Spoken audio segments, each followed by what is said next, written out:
Hello good morning students. आज अपना video में આપણે ધોરણ 8 इंग्लिश ग्रामर एंड कंपोजिशन में lesson number 2 the simple present tense આપણે ચલાવી રહ્યા હતા।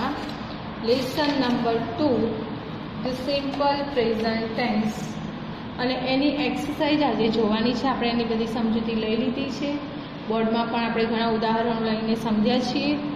ઓકે, આપણે ઓનલાઈનમાં પણ શીખી ગયા આના વિશેની માહિતી એક્સરસાઇઝ કરીને। હવે આપણે ઝૂમમાં એના વિશેની માહિતી જોઈશું। તો આપણા વિડીયોમાં આપણે જોઈએ સિમ્પલ પ્રેઝન્ટ ટેન્સ અને એક્સરસાઇઝ છે। એમાં ક્વેશ્ચન નંબર 1, કૌંસમાં આપેલા ક્રિયાપદોના સાદા વર્તમાનકાળના રૂપ વડે ખાલી જગ્યા પૂરો। એટલે કે આપણને ખાલી જગ્યા આપી છે ને કૌંસમાં શબ્દ આપ્યો છે એનું સાદા વર્તમાનકાળનો રૂપ મૂકવાનું છે। એટલે કે જો ત્રીજો પુરુષ એક વચન હશે तो क्रियापदनी पाछळ एस के एस प्रत्यय लागशे। आपणे शीखी गया कि सादा वर्तमानकाळमां क्रियापदनुं मूळ स्वरूप वपराय छे, पण त्रीजो पुरुष एक वचनमां एस के एस प्रत्यय लगाववामां आवे छे। ए आपणे खाली जग्याने पहेला जे नाम आप्युं छे एनी उपरथी नक्की करीशुं। तो पहली खाली जग्या जोईए, Meena blank a letter. Meena त्रीजो पुरुष एक वचन छे એટલે રાઇટ શું થશે? Rights,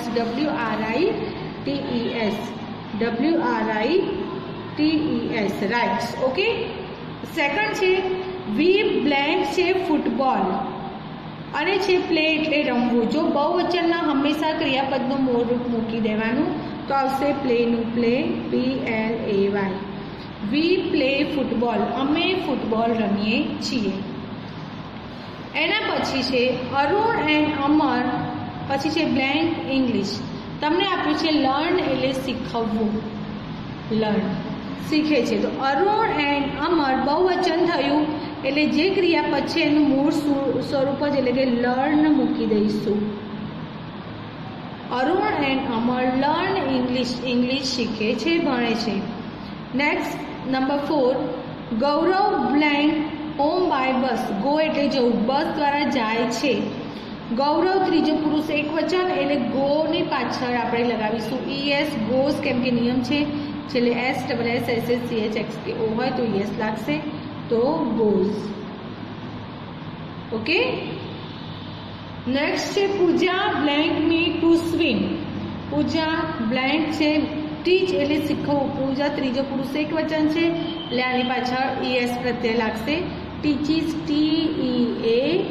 TEACHES, टीचीज me to swim, મને તરવાનું શીખવે છે। एना पछी छे वी ब्लेंक फास्ट। वी बहुवचन छे एटले क्रियापदनुं मूळ स्वरूप मूकीशुं रन। वी रन फास्ट, अमे झड़पथी दौड़ीए छीए। Lalit blank in the evening study.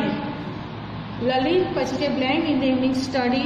Lalit त्रीजो पुरुष एक वचन एटले स्टडी, छेल्ले वाय छे एनी पहेला व्यंजन छे એટલે वाय નીકળી જશે અને IES लागशे એટલે STUDIES, STUDIES स्टडीज। ओके, पछी छे दे ब्लेंक फ्लावर्स। दे बहुवचन छे एटले क्रियापदनुं मूळ स्वरूप मूकीशुं ब्रिंग, BRING, ब्रिंग एटले लाववा, ते फूलो लावे छे। एना पछी छे the teacher blank a lesson read एटले वांचવું। शिक्षक लेसन वांचे छे। जो शिक्षक त्रीजो पुरुष एक वचन छे एटले टीच एनी पाछळ ES लागशे तो टीचीज TEACHES, टीचीज TEACHES। लास्ट छे Bharat blank school early. Reach एटले पहोंचवू। भरत त्रीजो पुरुष एक वचन छे एटले क्रियापदनुं SES वाळुं स्वरूप आवशे REACHES। CH छे पाछळ એટલે ES પ્રત્યય લાગશે। જો અહીંયા CH આપ્યું છે એટલે નિયમ પ્રમાણે ES પ્રત્યય લાગશે।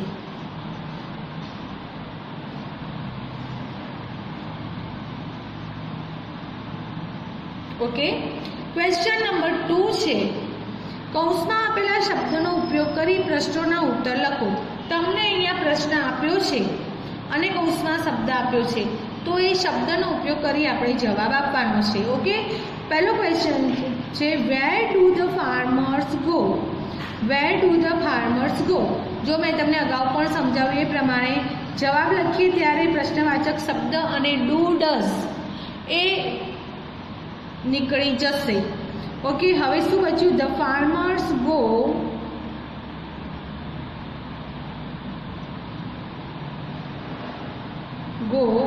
on their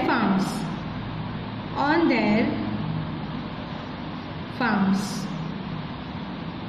ઓકે, મેં આગળ પણ સમજાવ્યું હતું એ પ્રમાણે વેર, વોટ અને વેન એ ત્રણથી પ્રશ્ન પૂછો એટલે પ્રશ્નવાચક શબ્દ અને ડૂડસ નીકળી જાય. બાકીનું બધું જ એમનું એમ લખવાનું છે.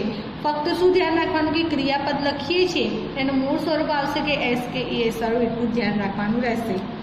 Which colour does Meena like? તો પહેલાં તો વિચ અને ડુ કે ડઝ નીકળી જશે તો આવશે મીના.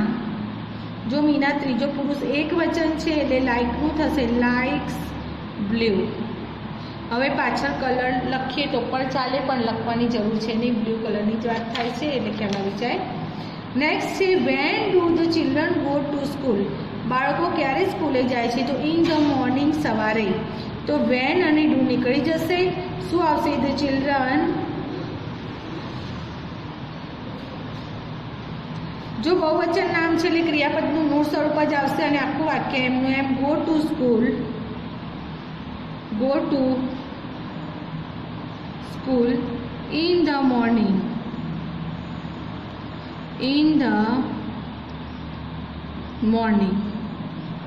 Okay, next છે how many marbles does Rajat have? તો જો how many અને does નીકળી જશે તો રજત છે. રજત એટલે ત્રીજો પુરુષ એક વચન સાથે આવશે has 10 marbles. Rajat had 10 marbles. Okay, next sentence છે આપણું what do they like to it? What do they like to it? એમને શું ખાવું ગમે છે? જો પ્રશ્નવાચક શબ્દ ડુ નીકળી જશે.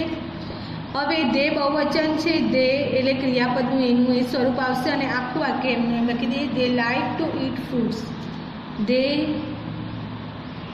like to eat fruits. They like to eat fruits. Okay, next છે who draws રંગોલી? જો હું વાળા વાક્યમાં આપણે શીખ્યા કે હુંની જગ્યાએ જે નામ આપ્યું છે એ લખી દેવાનું આખું સેન્ટેન્સ એમનું એમ એટલે Deepika draws rangoli. Deepika draws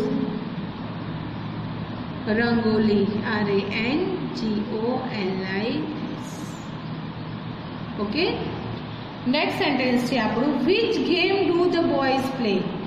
which અને ડુ નીકળી જશે તો ધ બોયઝ બહુવચન છે એટલે પ્લેનું પ્લેઝ રહેશે. ધ બોયઝ પ્લે શું થશે? હોકી. હોકી એ ગેમ છે, આપણને ખ્યાલ છે એટલે પાછળ ગેમ શબ્દ લખવાની જરૂર છે નહીં. ઓકે, નેક્સ્ટ છે when does mother go to the market? ક્યારે માર્કેટમાં જાય છે? તો વેન અને ડઝ નીકળી જશે તો mother go to the market in the afternoon. આખું સેન્ટેન્સ એમનું એમ લખી દેવાનું. મધર જો ગો છે, મધર ત્રીજો પુરુષ એક વચન એટલે ગોનું goes to the market in the afternoon. Okay, next છે how much milk does Mihir like drink? Mihir કેટલું દૂધ પીવે છે? તો જો how much અને does નીકળી જશે તો મિહિર drinks. જો ડ્રિંક્સ થઈ જશે મિહિર ત્રીજો પુરુષ એક વચન છે એટલે 1 glass of milk. 1 glass of milk. Milk આવી ગયું છે એટલે આ મિલ્ક હવે અહીંયા લખવાની જરૂર છે નહીં. લાસ્ટ સેન્ટેન્સ છે આપણું વોટ ડઝ સોમિલ રાઇટ? તો વોટ અને ડઝ નીકળી જશે તો સોમિલ ત્રીજો પુરુષ એક વચન છે એટલે અહીંયા રાઇટમાં એસ લાગશે. WRITES Gujarati poems. GUJARATIPOEMS Gujarati poems Gujarati કવિતાઓ લખે છે. હવે આપણો ક્વેશ્ચન નંબર 3 છે રેખાંકિત શબ્દો ઉત્તરમાં મળે તે રીતે પ્રશ્ન વાક્યો બનાવીને લખો. જે આપણે લાસ્ટ ટાઈમ શીખ્યા એ કે તમને કોઈ સેન્ટેન્સ આપ્યું છે, એમાં નીચે લીટી છે, તો એ જવાબ, જે લીટી દોરેલ જવાબ તમને આવે એવી રીતે તમારે પ્રશ્ન પૂછવાનો છે. તો શેનાથી પ્રશ્ન પૂછીશું? તો આપણે શીખી ગયા WH દ્વારા ક્વેશ્ચન વર્ડ કે who, what, where, when, how many, how much અને વિચ. અને દરેકનો ઉપયોગ શીખી ગયા કે નામ જાણવું છે તો હુ, જગ્યા વિશેનો નિર્દેશ છે તો વેર, સમય છે તો વેન, કોઈ વ્યક્તિનો વ્યવસાય કે એના વિશેની માહિતી હોય તો વોટ, કોઈ વસ્તુનો જથ્થો કે સંખ્યા જાણવી છે તો જથ્થો જાણવા માટે હાઉ મચ, સંખ્યા જાણવી છે તો હાઉ મેની, અને કોઈ વસ્તુ કે વ્યક્તિની માહિતી મેળવવી હોય તો વિચનો ઉપયોગ થાય છે. હવે આપણે અહીંયા જોઈશું તો જ્યાં નામ છે, આપણને અહીંયા પહેલું આપ્યું છે કે અંશ પોસ્ટ અ લેટર, કે અંશ એ પત્રને પોસ્ટ કરે છે. તો અંશ નામ છે એટલે આપણે એના માટે હુથી પ્રશ્ન કરીશું. તો who post a letter, who post a letter,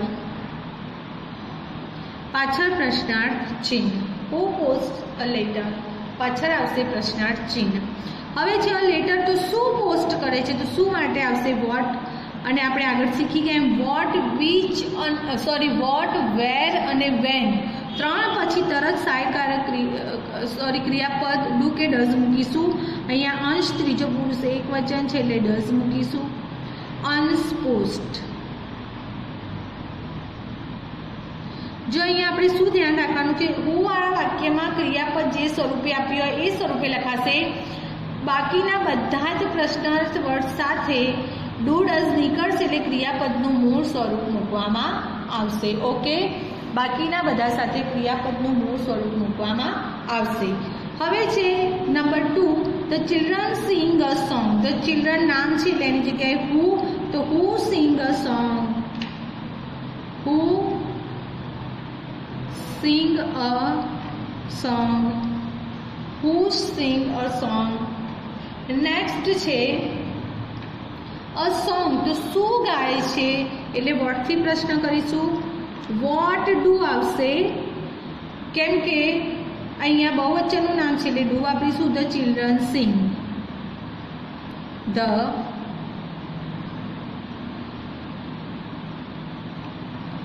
children sing. What do the children sing? Okay. Next છે આપણું father goes to the office at 9 AM.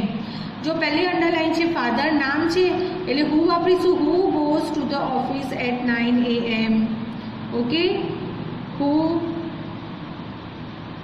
goes to the office at 9 AM. Who goes to the office at 9 AM. એના પછી છે two the office, જગ્યાનું નામ છે એટલે વેરથી પ્રશ્ન પૂછાશે. વેર પણ આપણને ખ્યાલ હોય એમ વેર સાથે તરત ક્રિયાપદ ડઝ, કેમ કે અહીંયા ફાધર ત્રીજો પુરુષ એક વચન છે એટલે where does. To the office નીકળી જશે, બાકીના શબ્દો એમના એમ. Father go at 9 AM. Where does father go at 9 AM? Okay. Last છે at 9 AM. સમય છે એટલે when થી પ્રશ્ન આવશે. તો when does, જો અહીંયા at 9 AM નીકળી જશે એટલે father go to the office. When does father go to the office? Okay. Next છે Sheila puts the vase on the table. હવે પહેલું નામ શીલા નામ આપ્યું છે એટલે હુંથી પ્રશ્ન પૂછીશું. તો who puts the vase on the table? Who puts the vase on the table? Okay. Next છે ધ વાઝ, તો શું મૂક્યું છે? તો વર્ડથી પ્રશ્ન આવશે. વોટ હોય એટલે પછી તરત ક્રિયાપદ ડુ કે ડઝ મૂકવાનું. તો વોટ ડઝ શીલા ત્રીજે પુરુષ એક વચન છે એટલે what does Sheela put on the table, put on the table. Okay, question mark. હવે છે ઓન ધ ટેબલ, જગ્યા છે એટલે વેરથી પ્રશ્ન આવશે. Where does Sheela put the vase? Where does Sheila put the vase? Okay. Next છે number 5. Next sentence છે આપણું Meena and Geeta play chess. Okay, Meena and Geeta play chess. પહેલા મીના એન્ડ ગીતા નામ છે એટલે ક્વેશ્ચન આવશે who play chess? Who play chess? Okay, એના પછી ચેસ તમને માહિતી આપી છે કે એ લોકો ચેસ રમે છે. તો શું રમે છે? તો વોટ ડુ, જો મીના એન્ડ ગીતા બહુવચન છે એટલે ડુ ક્રિયાપદ આવશે. Meena and Geeta play, Meena and Geeta play.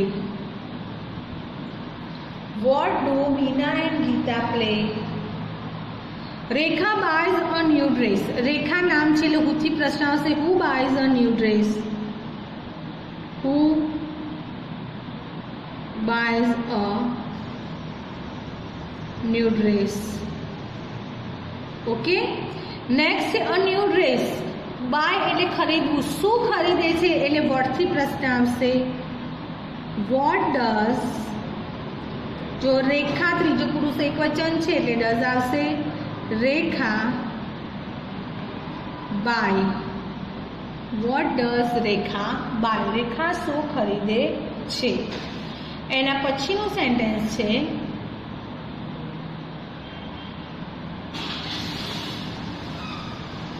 V go to the library in the afternoon. We છે એટલે હુથી પ્રશ્ન આવશે. Who go to the library in the afternoon? Who go to the library in the afternoon?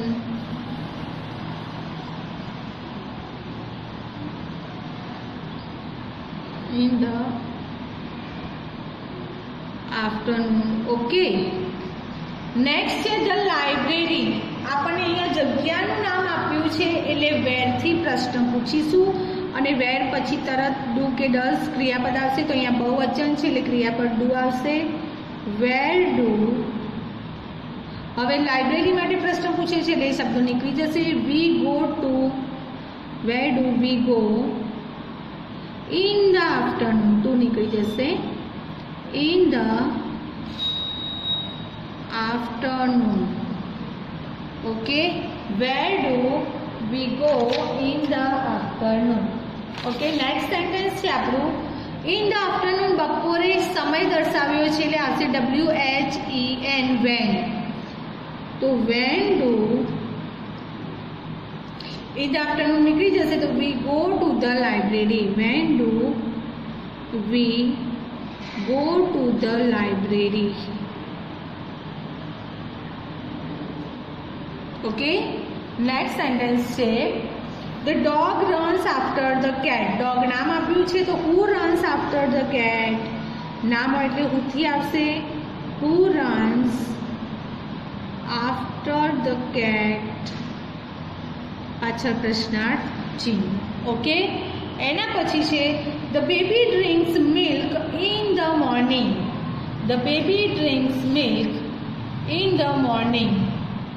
Okay, તો સૌથી પહેલા જોઈશું baby એટલે હુથી આવશે who drinks milk in the morning. Who drinks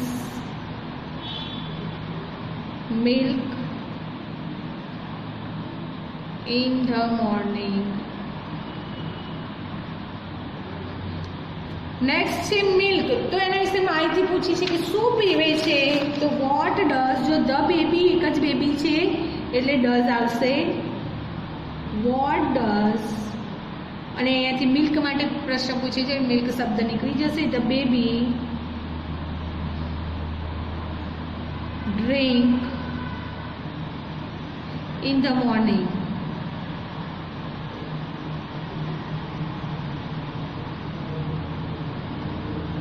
okay, હવે છે ઇન ધ મોર્નિંગ, સમય વિશેની માહિતી છે એટલે વેનથી પ્રશ્ન પૂછીશું.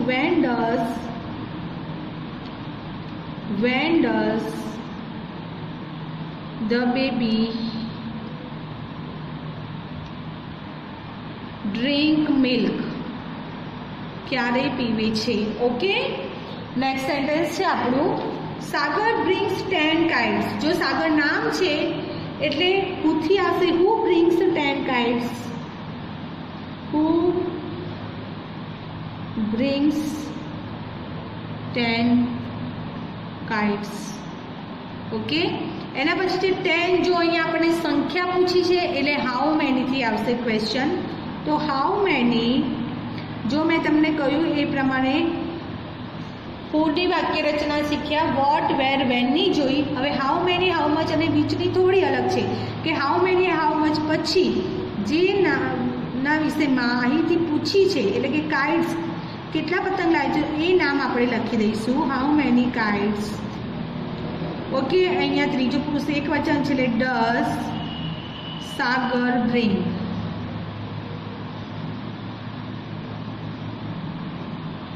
How many kites does Sagar bring. Okay, next sentence છે આપણું the postman delivers letter in the afternoon. Postman delivers letter, postman નામ છે એટલે આપણે whoથી પ્રશ્ન પૂછીશું.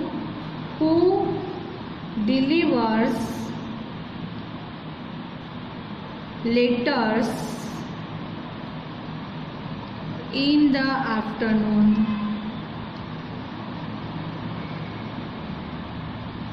who delivers letter in the, હવે અ લેટર એટલે શું ડિલિવર કરે છે એવી રીતે પ્રશ્ન આવી શકે. તો શું માટે આવશે વોટ. તો what does the postman deliver in the afternoon. in the afternoon. Okay, હવે છે ઇન ધ આફ્ટરનૂન, તમને સમય બતાવે છે તો એના માટે આવશે when. When does the postman deliver letters. When does the postman deliver letters. આપણે વેનથી પ્રશ્ન પૂછ્યો છે એટલે સમય દર્શાવતા શબ્દો નીકળી જશે. લાસ્ટ સેન્ટેન્સ છે આપણું Disha and Suman learn English in the evening. Disha and Suman નામ આપ્યા છે એટલે આપણે whoથી પ્રશ્ન પૂછીશું. who learn English in the evening? who learn English in the evening. Okay, next છે ઇંગ્લિશ. તો શું લર્ન એટલે શીખે છે. તો વોટથી વોટ ડઝ, વોટ ડુ, જો બહુવચનનું નામ છે એટલે ડુ આવશે. દિશા એન્ડ સુમન લર્ન, દિશા અને સુમન નામ છે એટલે બેનો પહેલો અક્ષર capital and Suman in the evening.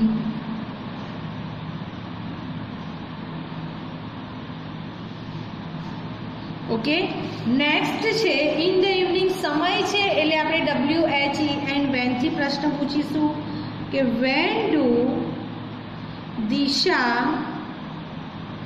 And Suman learn English. Disha and Suman learn English. Okay, તો સ્ટુડન્ટ્સ આ હતી આપણે લેસન નંબર 2 ઇંગ્લિશ ગ્રામરમાં એની એક્સરસાઇઝ તમને ફોટોસ મોકલવામાં આવે ત્યારે તમારે તમારી આ બુકમાં, ગ્રામરની બુકમાં લખવાના છે. ઓકે, અને હવે પછીના નેક્સ્ટ વિડીયોમાં આપણે ટેક્સ્ટ બુક એટલે કે આપણી ચોપડીમાં યુનિટ 2 સાથે મળીશું. Okay, thank you students.